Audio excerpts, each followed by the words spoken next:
Alors, on sait qu'il y a énormément de thèses. La plus célèbre, évidemment, c'est la thèse du jumeau de Louis XIV. C'est la plus romanesque, c'est la plus belle, sans aucun doute. C'est aussi la plus tragique, parce que ça voudrait dire que ce garçon, parce qu'il était le frère jumeau du roi, a vécu sous toute son existence en prison avec un masque, en plus, pour qu'on ne puisse pas le reconnaître. Cette version, c'était celle de Voltaire, c'était celle d'Alexandre Dumas, c'était celle de Marcel Pagnol. Alors, après les avoir examinées toutes, et celle-là en particulier, qu'en pensez-vous? Alors Voltaire, c'était un frère aîné, mais c'était presque pareil, Oui, effectivement. c'est juste. Un frère aîné de Louis XIV, mais il y a eu plein de variantes de Ouais. frères de Louis XIV, dont le jumeau, effectivement, celle popularisée donc par Dumas.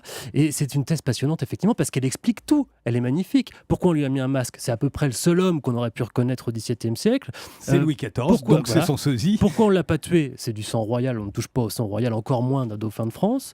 Et ça explique absolument tout. Ça explique même mieux, c'est que pourquoi on le soignait avec autant d'attention, Ah oui. et peut-être aussi pourquoi ne l'aurait-on pas tué, c'est parce que les jumeaux, on le sait bien, si jamais l'un se porte mal, l'autre risque d'aller moins bien, et on tenait à la santé du roi. C'est Marcel Pagnol qui explique ça parce que, dit-il, il a vu cette idée dans une revue américaine scientifique qui explique donc cette théorie télépathique des jumeaux qui est, pour le moins improbable. Alors quel est le maillon faible, on va dire, de cette théorie, Nicolas Caro? En fait, comme souvent dans ces thèses-là, il n'y a pas toujours un maillon faible, simplement on ne peut pas le prouver.